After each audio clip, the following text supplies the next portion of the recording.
Okay, so we are here at Shades, Global Impact Celebration, GIC, and we've got a bunch of people coming to our booth just to kind of hear about living faith. But more than that, we want to actually instill in some of these people, especially the kids, just kind of a feeling of like, hey, what can I do to plant? What can I do to help a church plant or to eventually plant myself? So we've got all these questions. We're encouraging people to come ask questions. So we're just going to have question after question in this video. So check it out. Think about your own questions. Put them in the comments below. But yeah, I'm pumped to see what happens. So let's do this, okay? Let's see who comes. All right. Okay, so here's our first guest. What is your question? Any question in the world. How did you end up with a name like Yale? How did I end up with a name like Yale? That's a great question. Yeah. So it's my mom's maiden name. Okay. And my first name is actually David, so Yale's my middle name. So don't tell Dakota that my middle name's Yale because he'll get really mad. Cool, So, good question. Tell me about your current church and how it got started. Yeah, so we actually planted on the west side of downtown in Indianapolis. We planted on a college campus, just loving college students. And unlike most churches, we kind of started on accident. We were reaching people on purpose, but as people got saved, we were like, man, I think this is a church, and God called us to something that we never thought we would actually do. But now we're in this place, and now we've just had our 122nd person give their life to Jesus. So yeah, really awesome stuff. Praise the Lord. When God's in control and you just kind of say yes to what He wants, stuff happens. So what's the demographic of your church? Kind of what do the attendees look like? So our demographic is kind of an interesting mix. It's a lot of young people. I think our average age right now is like 24, 25 years old. So we're the old parts in the church.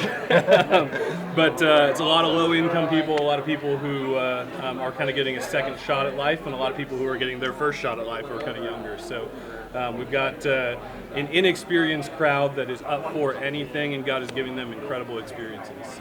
So how do you appeal to such a diverse crowd? You just love people. You know, I think that's kind of what Jesus did. Is instead of, to say that Jesus didn't plan anything out is ridiculous. But Jesus went after the people that were right in front of him and loved them with everything he had. And man, everyone needs Jesus. Everyone needs the gospel, and everyone needs that new life. So when we love people well, God shows up.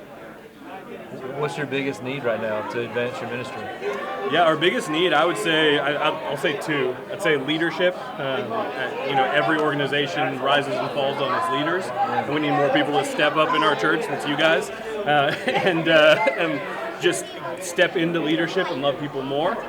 But also, finances are hard things. So as we reach people with the gospel, a lot of them don't understand tithing right away, or even if they do, they don't make a ton. So it's just kind of hard to sustain the stuff that we're doing. So God's been incredibly good in that, and churches like Shades here are why we exist. There's no other way that we could do this.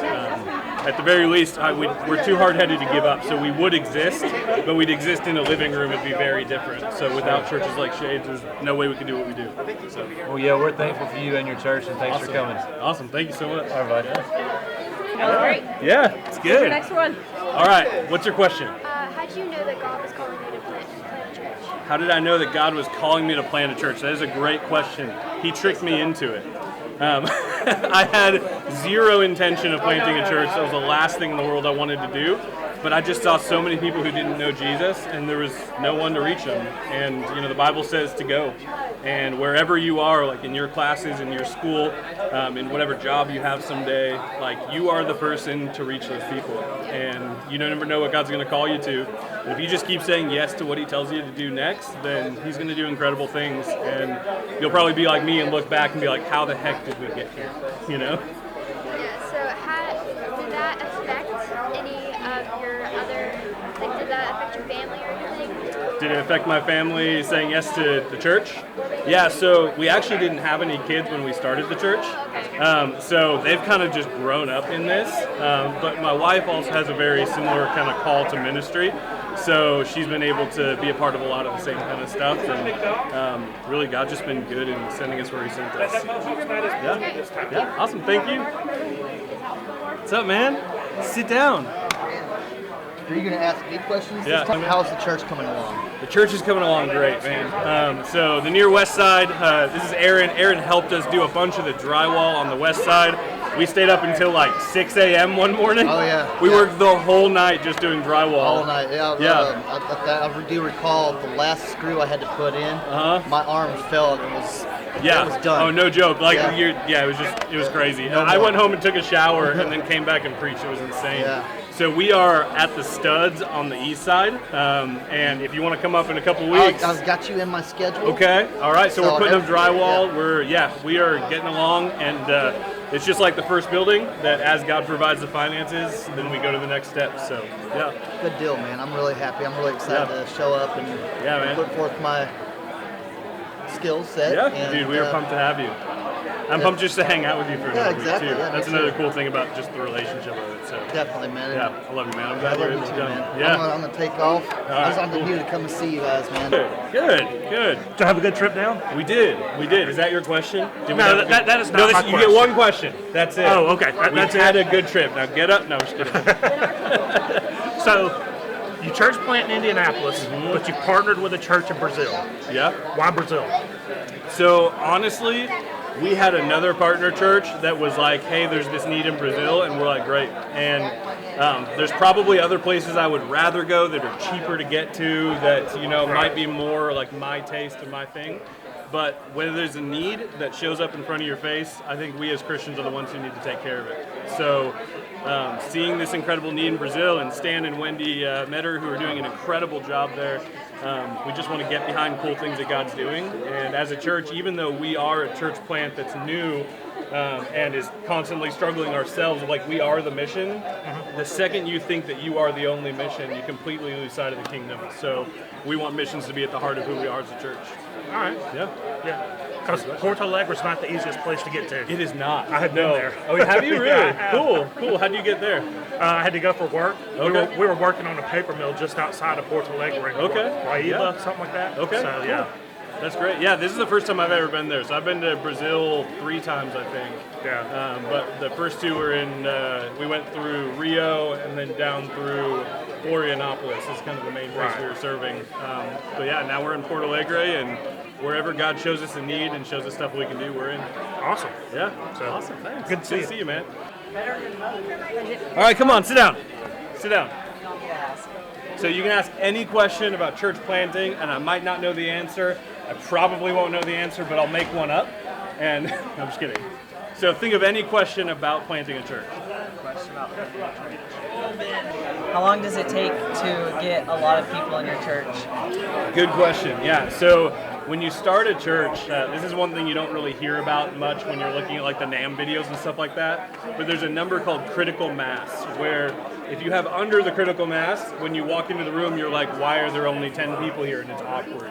And I feel like for most places, the critical mass depends on the size of the building, but usually for a church plant, it's right around 30 to 40. And honestly, getting the first 30 to 40 is probably harder than the next 30 to 40, and it takes a long time. But really, it comes down to just loving the people that you run into and investing them with everything you can. And God sends you who you're supposed to send. And we're just going after lost people. So yeah, yeah, good question, man. Thanks. Yeah. You have any other questions? You good? I don't think so. All right, cool, perfect. Thank you. All right, what's your question? Why do church planters? Sorry. Why do church plants need partner planters? Why do church plants need partner churches? That's a great question. Well, one of the main reasons is because when you're small, it's hard to make it on your own, right? So like a church like this, you have a huge staff, a ton of people that work here full time. And most of the time, church plants start with just 1 or 2 people maybe. Nobody really paid staff even a lot of times, if so, maybe even paid a little bit. And it just takes a lot to get something off the ground and going. One way that partner churches really help us a lot is sending mission teams. So like your youth choir came out and like did a ton of work and a ton of outreach and passed out flyers and like really boosted things that we're doing. Helps us do a lot of ministry in a really short amount of time when we have partners that can come out and help us and encourage our people. Good question. You got another one? You don't have to. I'm gonna think of one. Jump up? I'm not gonna look at that. I'm gonna think All of right. one. Jump up. Hey. Can I ask? Just ask it loud. Well, I don't know if I can ask it. Like You can ask anything. How have y'all done since we came up there? Yeah, ask it. Okay. So how have y'all been since we came up there? to Indianapolis. Yeah, a lot has happened, that's for sure. So you were on the trip where they painted, right? Yes. Painted the outside, yeah. So that building is finished. We're meeting there on Sundays now, which is awesome. We've been using that building for a free clinic that we do every Saturday for people to come in and like get to see doctors and nurses and that kind of thing. We're using it for Sunday mornings, using it for kids stuff throughout the week and all kinds of ministries and things that happen.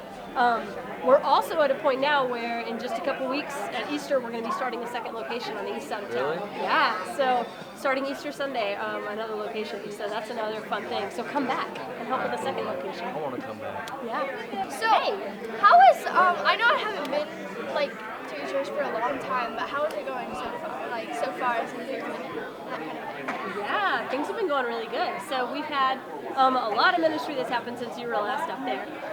But one really cool thing that we've started is we started doing a free healthcare clinic.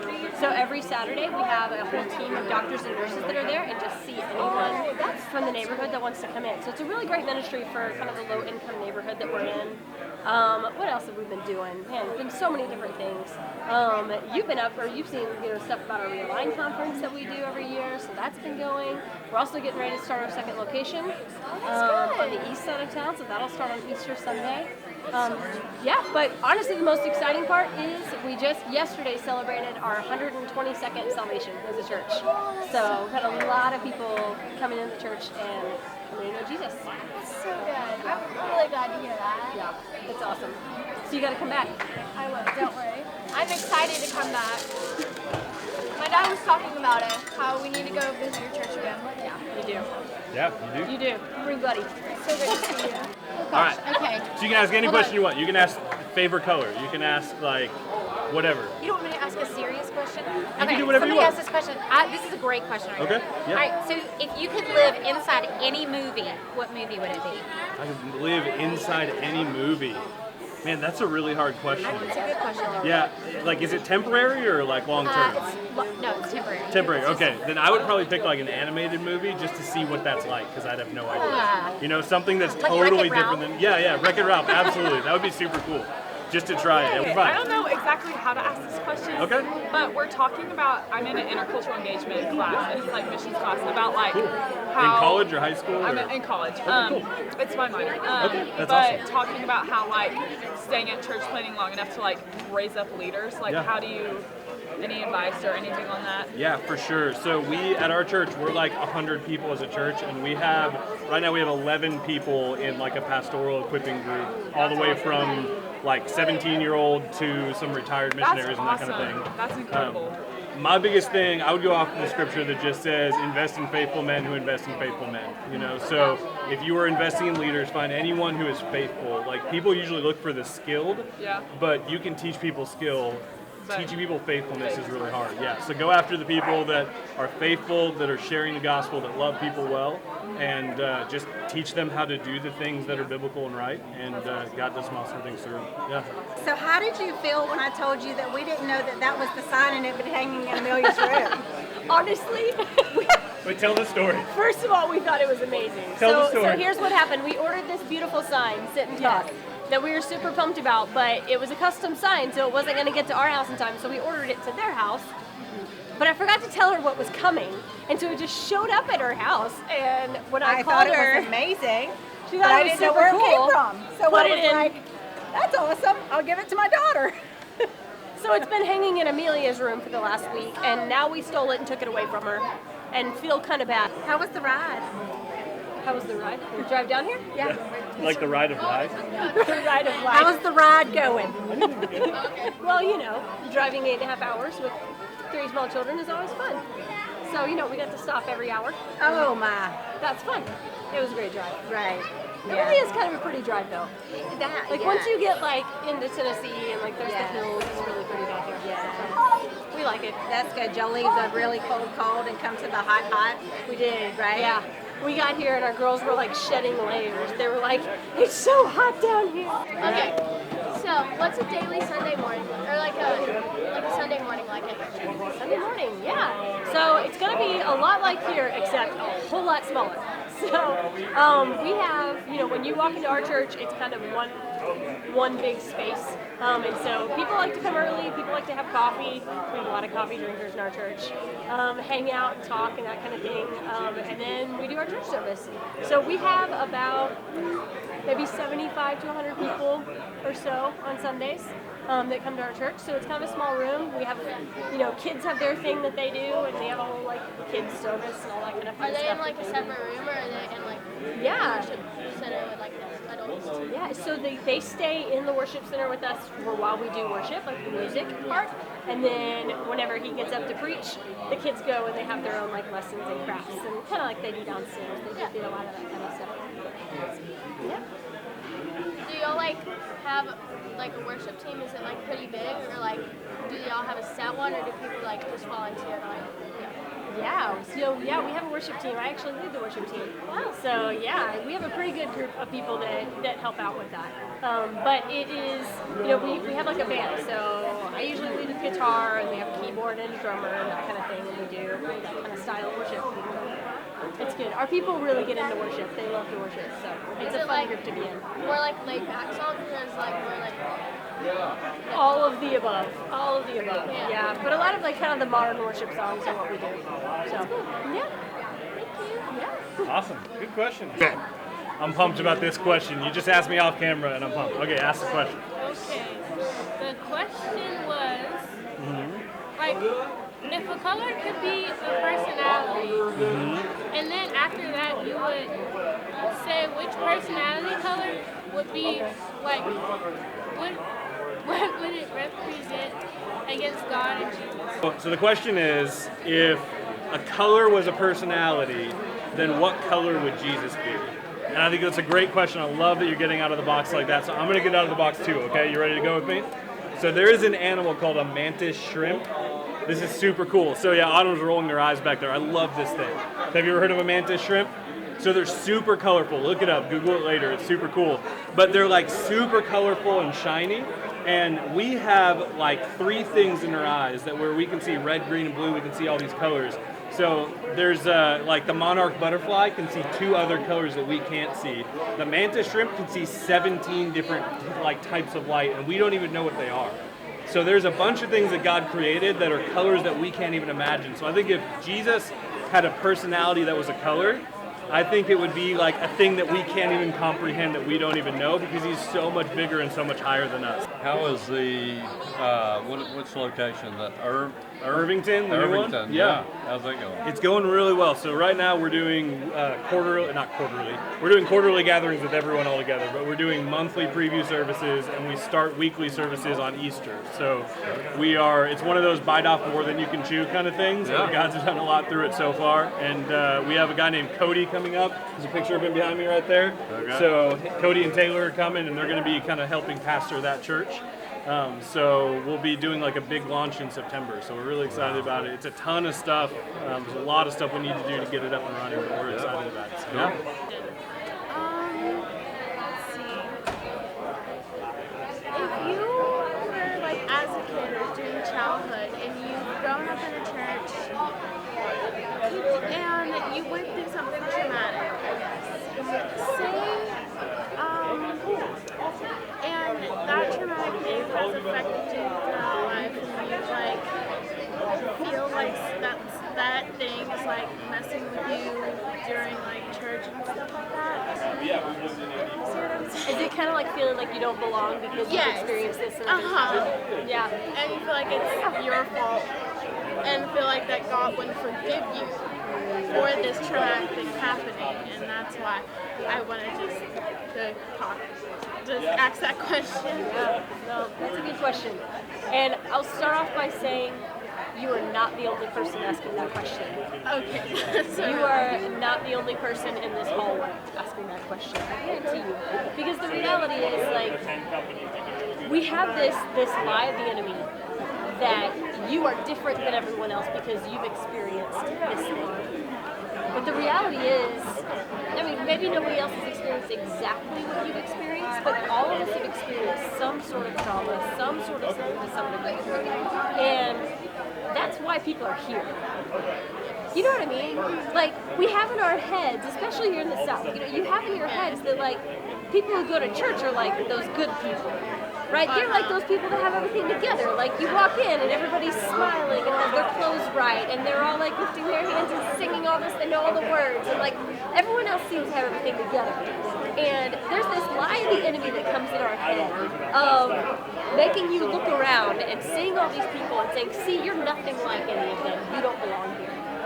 But the reality is, even Jesus said, "I didn't come for the people who are healed, I came for the sick." You know? He came to heal people. Like the church is, you've heard it, like the church is a hospital. It should be a hospital. It's not it's not like the place where you go because you're doing well. It's the place you go when you're broken, when you're hurting, when you're crushed, when you feel down, when you feel alone. Because you have people around you that can speak hope into your life. You know what I mean? And so I think one thing that you need to do in that situation is trust people and lean into that, which is really hard to do. It's really, really hard to open up and say, "This is who I really am." But the second you do that and you allow other people into that, it allows God and allows the Holy Spirit to bring healing to those deep places. And it brings unity for you and the rest of the church. And it gives you a family, just like he was just talking about, a place to belong. You know what I mean? And you're not alone anymore. You have a home. This is it. You know what I mean? It's hard to do. It's hard to be vulnerable in that way. But if you can do it, I promise you it'll be amazing. Thank you so much.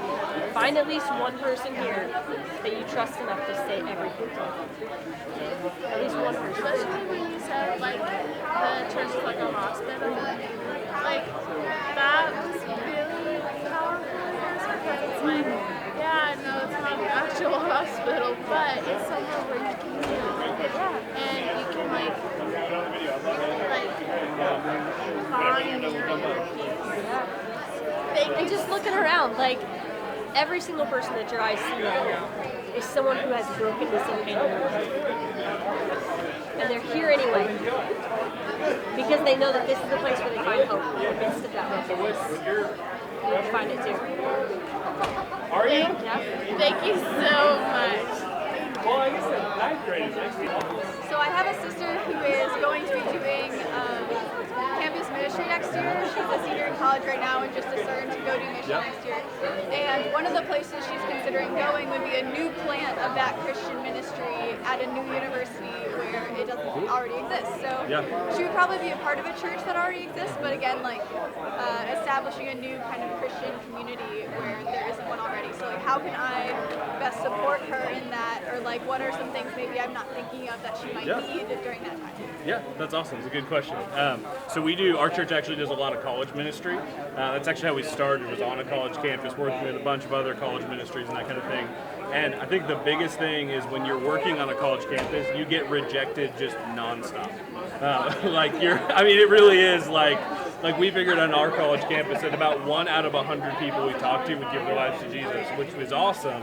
But also that's 99 people who are either nicely saying no thank you or everything to like giving you the finger. So having people that really have your back and are praying is the number one thing. So genuinely, seriously pray.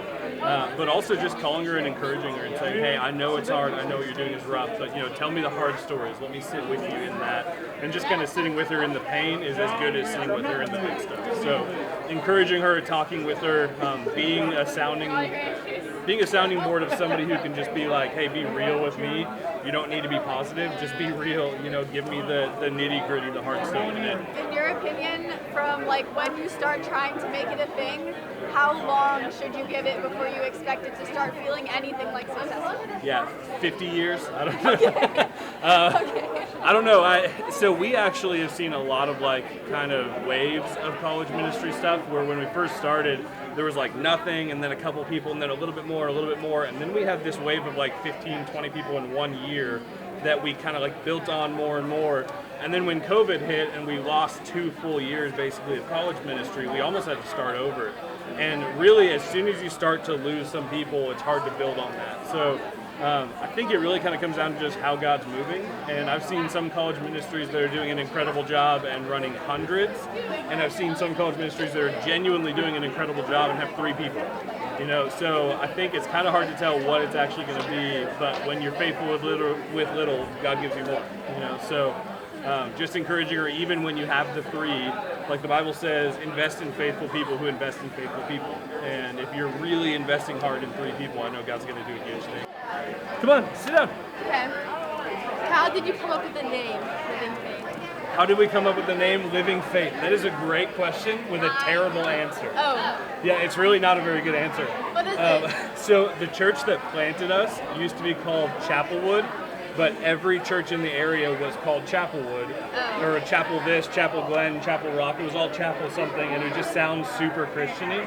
And for some reason, like 3 or 4 years before we got there, they made a new website that was faith2live.com. Oh. So they were like, and it was out of nowhere. I think they just pulled it out of thin air. So when they wanted to change their name, and we were at that church and we were helping them rebrand, they were like, maybe we go off the website. And I was like, what about Living Faith? And like Autumn and I pitched it, and Monty, the pastor there, was like, yeah, let's do it. Good. Oh. And then they were Living Faith and then planted us, and we were like, we'll be Living Faith too. And then they changed their name, and we were like, all right, we'll keep it. Oh, okay. So, well, and it kind of works, you know? It does. We always talk about how like the 3 things we do is we love God, we love people, and then we live out our faith. Because loving God and loving people are pretty obvious. But if you're not actually standing behind what you're supposed to do, and you're not actually living out what God's doing in your life, then what's the point? Yeah. So we want to be people who have a living faith. So, yeah. Cool. So it ended up That was working, a but good we kind of answer. tripped into it. I don't know, yeah. So you spend way more time in front of a camera than any of the rest of us. That is you probably are, true, yes. You are a celebrity. That is incorrect, actually.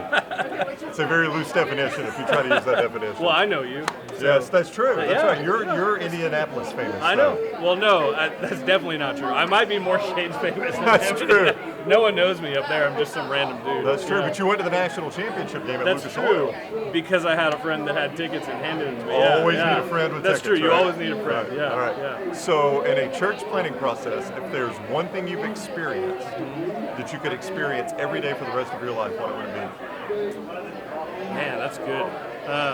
Just in the actual physical process of it, or the physical process. Okay. Anything you've experienced that you're like, that was so good. I wish I could experience every day for the rest of my life. You know, I would say there's 2 big things.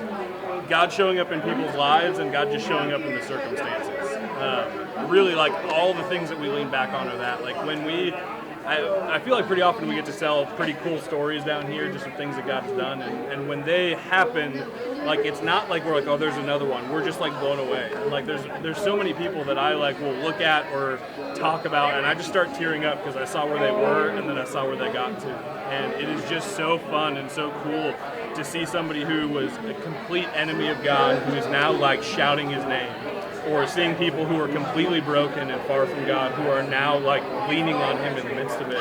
But even just like connecting with churches like Shades and seeing God take care of issues is crazy. Like on the way down here, I got a call from a partner church up in Indy, not too far from us, and like, what was it, 3 or 4 months ago? They said that they wanted to help us pave our parking lot, which you've been to our building. Oh yeah. It's a parking lot. Yeah, it's quote craters. unquote. Yeah. It is. It's not even like a gravel parking lot. It's terrible. So they said, hey, we're raising this much money. We want to give 10% of it to you to help with that. Wow. It might take a year. And I just got a call on the way down here. They're like, hey, we raised it. 40 grand is yours. We want to pay for that. And like things like that. We have a girl in our church who says if it's God's will, it's God's bill. And it's really funny. But also, man, it's true. Like when you walk with Him long enough, and you know that you're not doing this for yourself, and like nothing of what we do is trying to build our kingdom. It's His, and He just like shows up and takes care of things. It's such a cool thing to experience. It never does. Every single time, you're like, how did you do this one? And it never is like, oh, it's just one more. Every single time, every single dollar, every single person on a mission trip, every single life change is just, I don't know. It's a high that you just can't get anywhere else. Awesome. Yeah. Question 2. Why does it snow every time I go to Indianapolis? Because you don't go enough. The weather's miserable. It's true. It's true. Every time you've been, it has been like this horrible storm. It was some of the coldest I've ever been last time I was yeah, there, yeah. at the national during the championship national game. championship, it was Oh bad. my word. Dude, after that game, it was so incredibly cold. my friend and I parked at our church, which is like 2 miles from there. It's not far. And it's not a great neighborhood, and it was really cold. We were like, we're just going to take Uber back. And after the game, we sat trying to get an Uber for 3 hours. Yeah, Uber never came, nothing ever happened. I ended up having to like pay one of the guys at a hotel. I'm like, dude, I'll give you $20 to take us to the car. And he's like, it'll be a minimum of 100. And I'm like, it is 2 miles, $10 a mile. Let's do this thing. And he eventually at like 3 a.m. gave us a ride back to our car. The first night I'm there, the hotel attendant at the JW Marriott says, "Careful, sir, the sidewalks are freezing." Yeah, and dude, we froze our butts off. It was so bad. But every time you're in Indy, it snows. But I love Indy. Because you're not in Indy enough. I'll come if more. you were there more, you would completely change the percentage around, and you'd be like, wow, why is it always so nice? I'll come in the summer. There you go. Well, what are things I should pray for church planters and their families? that's a great question. You got it off of there, huh? Perfect. So the things that you can pray for church planters is it's really hard planting a church. It's really hard to start something out of nothing. How long have you been coming to Shades? My whole life. How old are you?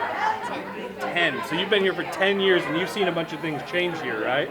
Well, imagine if you started with absolutely nothing and then had to change all that stuff. That's what it's like to plant a church. So pray that guys that are planting and their families will keep working and keep going hard after Jesus, even though it's really, really hard. Because in our city, like 80% of the churches that are planted fail. So there's actually a ton that go under. So pray really, really hard that God would keep going and that the people would keep going. Cool? Awesome. High five. Great question. Thank you, Brindley. Ellie, can you help me answer this question? Okay, sit down. Okay. What is your question? There's questions up here. Or you can ask your own. Why do church plants have partner questions? That's very good. Why do church plants need partner churches? Hey, Ellie, what's it like to have churches like Shades help us out? Awesome. Why? Because why? Get more friends. Because we get more friends. That's actually a great answer. We get to share more Jesus. Exactly. So partner churches help us do things that we can't do alone because there's so many big things. Like we have a team coming from Shades this summer who are all a youth team. And I think it's going to be like 70 or 100 people, something like that. A ton of people. And there's no way we can pull off what they're going to pull off. So we really need people like you guys, but also like for our kiddos, it's really hard to plant a church and to not really have many kids your age in church and that kind of thing. And these guys get to have this awesome community of people that are around them and helping them. And we get what? Would you say friends? We get great friends. So that's why partner churches is so cool. Awesome. Thanks. All right, you got a question? Those are super cool glasses, by the way. No, you don't like candy? All right, what's your question?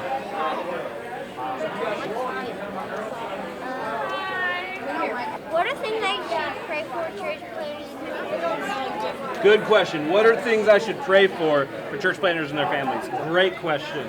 Let me ask, if you were alone in a place where there were not many people that knew Jesus, what would you want people to pray for you?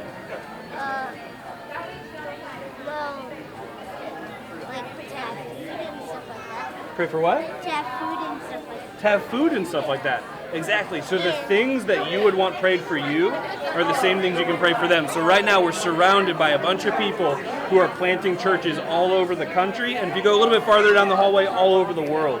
And those people need prayer for the same things you do. That you would have food, that you would have shelter, that God would provide for the church, that He would send you friends and people that can know about Jesus, right? So pray for all the things you would want prayed for you because we're just people. Cool? Awesome. Thanks, man. What is the hardest thing about church planting? The hardest thing about church planting. You know, I think for most church planters, the hardest thing is just feeling alone.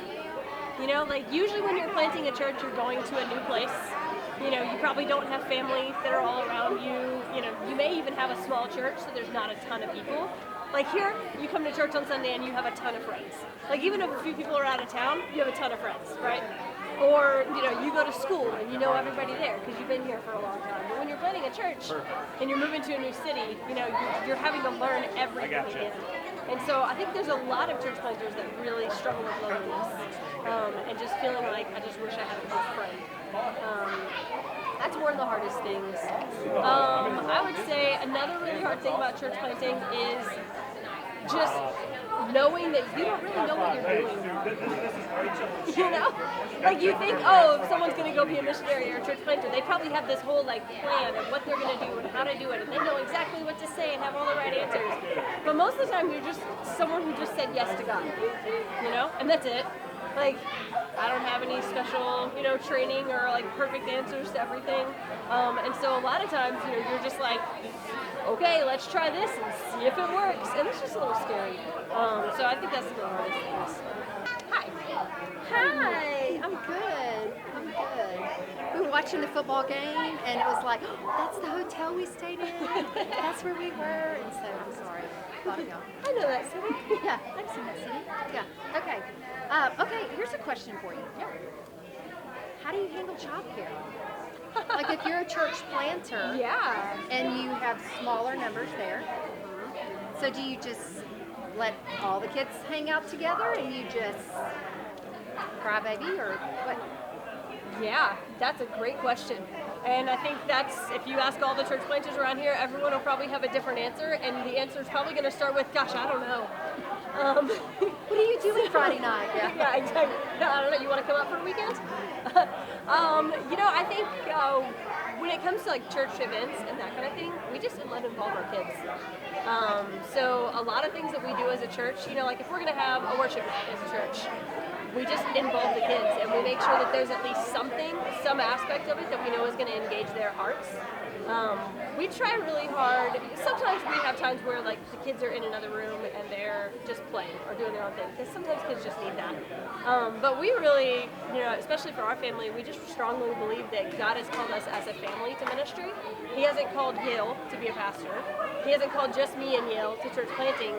If he's called us, he's called our whole family. And so like our 9-year-old can share the gospel. He knows that. You know, our 4-year-old and 6-year-old can draw pictures and give them to people and encourage them. You know what I mean? Like, there's things that they can do no matter what age they are that can involve them in the ministry and involve them in the life of the church. Do you think the church feels less like it's church when everybody's around and it feels more like a just gathering of a community? Do you know what I'm saying? Yeah. Less formal when, yeah. You know? Yeah, I understand your question. Personally, I think it feels more like church that way. Because I think that's what church is supposed to be. You know? I think, you know, I grew up in, you know, going to church as a kid, and it was always the adults did the church thing and the kids were in the other room. Yeah. And, you know, I was involved in a lot of different things because my parents pulled us in, but, you know, there is a lot, especially, you know, the larger the church gets and that kind of thing, we tend to group people off by ages, even as adults. The senior adults do this, the young marrieds do that, the singles do this, the youth do that. And there's so much value in just the generational, you know, the 7-year-old needs the senior adult that's not their grandparent to look them in the eyes and say, Jesus is faithful. Yeah. And there's something that happens there when it's cross-generational, you know, in ministry and in life. And you don't get it when they're separated. Exactly. Yeah. I mean, there's something that happens when you have, you know, a 4-year-old that is in church on a Sunday morning and they're being held by someone that's not their parent, and they're watching that person engage with Jesus. And they're learning how to worship because they're learning from watching the whole community of the church. I think there's a lot of value in that we could easily miss out on when we start separating things out of convenience. Sometimes we need to do that, but I think sometimes we need to fight for the inconvenience of it. Yeah. Good answer. Good question. Did I pass? When did you become a Christian? When did I become a Christian? That is a great question. So I originally gave my life to Jesus when I was really, really young, but for me there was kind of different levels of it. So I definitely gave my life to Jesus as a little kid, but when I was a slightly older kid, I started to understand a bit more about who Jesus actually was.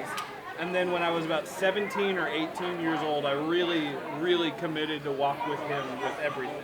You know, there's a difference between knowing who Jesus is and letting him have everything in your life and do whatever he wants to do in your life. So I would encourage you, have you already given your life to Jesus? I haven't been baptized yet.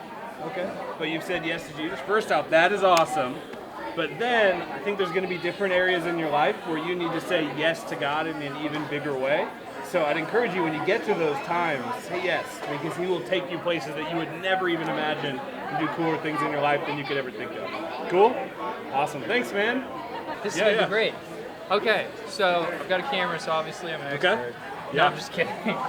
Okay, Is that so the Blackmagic 4K or 6K? it's the 6K. 6K. I've got the 4K one. Yeah. Yeah. Dude, they're incredible. So it's really interesting, as you've seen like the pandemic, like there's been such a great reach now on the internet with reaching people with the gospel and everything. How has, like the enhanced integration of streaming, YouTube, Instagram, all that kind of stuff really changed like church planning?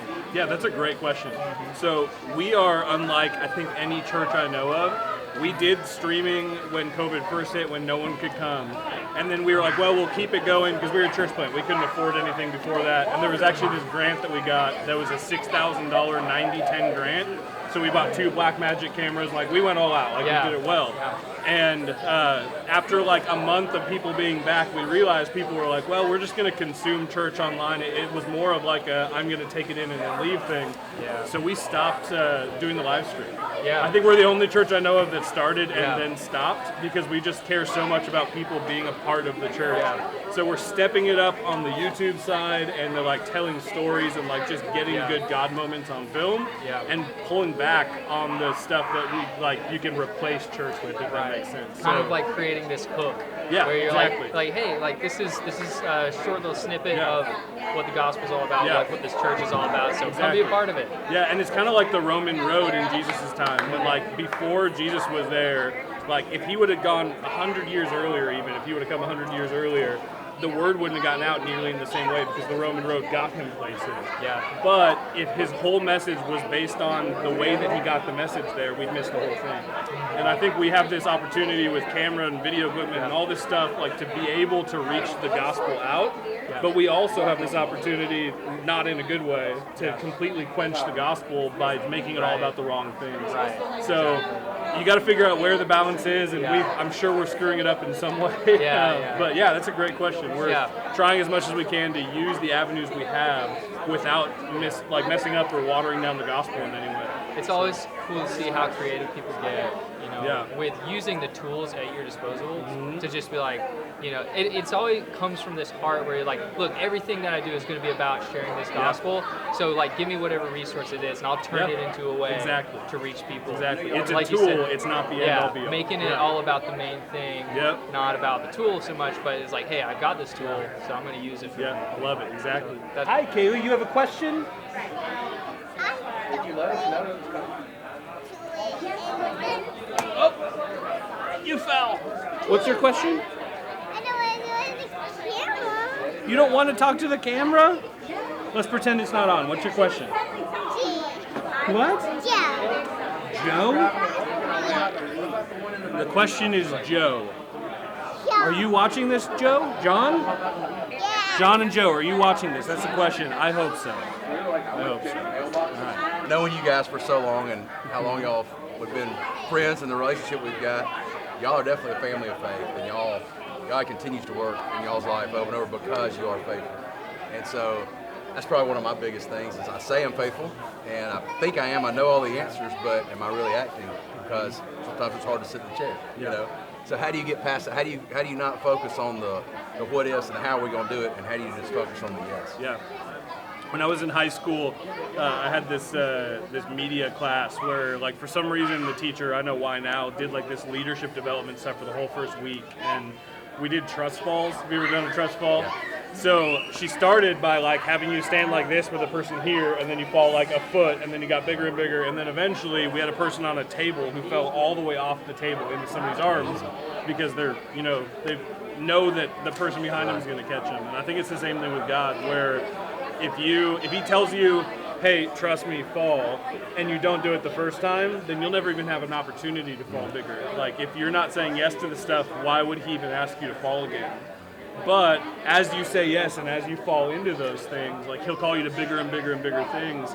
And eventually, it's kind of like I always explain this with tithing. Like, I can't afford not to tithe because God has blessed me so much through me giving of my resources. And I think it's the same thing with time, and it's the same thing with your energy, it's the same thing with wherever he calls you to go or do whatever it is the more he shows himself as faithful, like you'd be dumb not to say yes. Right. So say yes to the small things, jump into the little things he calls you to, and then move to Indianapolis. I mean, whatever it is that God calls you to after that.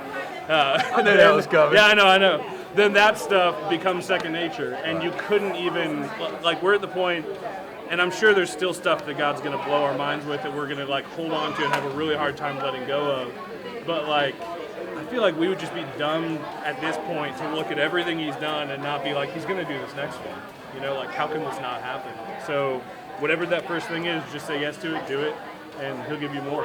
Well, I guess my thing too, I'll ask you since we're talking about this. There's so many times that I think God's telling me to do something, I pray about it, get an answer, and then it doesn't work out, or it goes completely different than I thought. Maybe God did say yes, and then I start questioning. So how do I know? Like, that's my biggest fear, I think, is because I've got my family, I've got everybody. It's not just me. If it's just me, I'm gone. I'll go anywhere, you know. But I got all these people depending on me. What if I do think it's God, and it's just Brent wanting to make something happen? Yeah. And that, I think it holds me. I've noticed it holds me back. You know, and I want to do whatever he wants, but then at the same time, I question: is it really what God wants, or what I want? Yeah. And that's probably my biggest fear, I guess. Yeah, that makes sense. I would say to that, there's going to be fears, there's going to be hardship and that kind of thing. But knowing what he actually says also is the same kind of thing of knowing the more you hear him speak, the more you know how he speaks. The first time that I heard Autumn on the phone, was, I don't think we even knew each other. I think I called her when she lived in England. And I was like, hey, Autumn, my name's Yale. And I heard her voice. I was like, great, that's some random girl. And then the more I started to talk to her on the phone, the more I knew her voice. And now, if somebody called and there was no one on the other line and I just heard her breathe, I'd be like, that's Autumn, that's my wife, you know? And you know that after years of marriage, you can just tell. And it's the same thing with God. The more you hear God and the more you obey to it, the things he said, then the more you're going to know when he's speaking. But also with that, you're not being dumb and you're checking it with Scripture. And if it doesn't line up with Scripture, it's not God. And you're checking with people around you, because if he can speak to you, he can also speak to people around you. And you're counting the cost and making sure that it's something, if it's something small, just do it, whatever. If it's something big, then count the cost and make sure that it's actually working the right way. So keep praying, and he'll keep speaking. And sometimes those big things are jump all at once. But I think more often than not, it's like, hey, you can kind of feel him starting to uproot things, and you can see all the stuff lining up to him speaking of big things. So make sure all those things line up, and you've got a pretty awesome wife too. So do all those things with her. All the dumb things I've done in the world, I'm like, Autumn, I have this idea, and she's like, no, and I'm like, but I don't, the really great things, he speaks to both of us pretty evenly. So Well, you mentioned Indianapolis. There's one problem. That's the only thing. I don't have any tattoos, man. Yeah, well, most of our church doesn't, and I know a guy. So I know a guy. If you look on this map of Indianapolis, right there's a great guy who I'm sharing the gospel with constantly. We can figure that out. Awesome, buddy. Thanks, man. I do.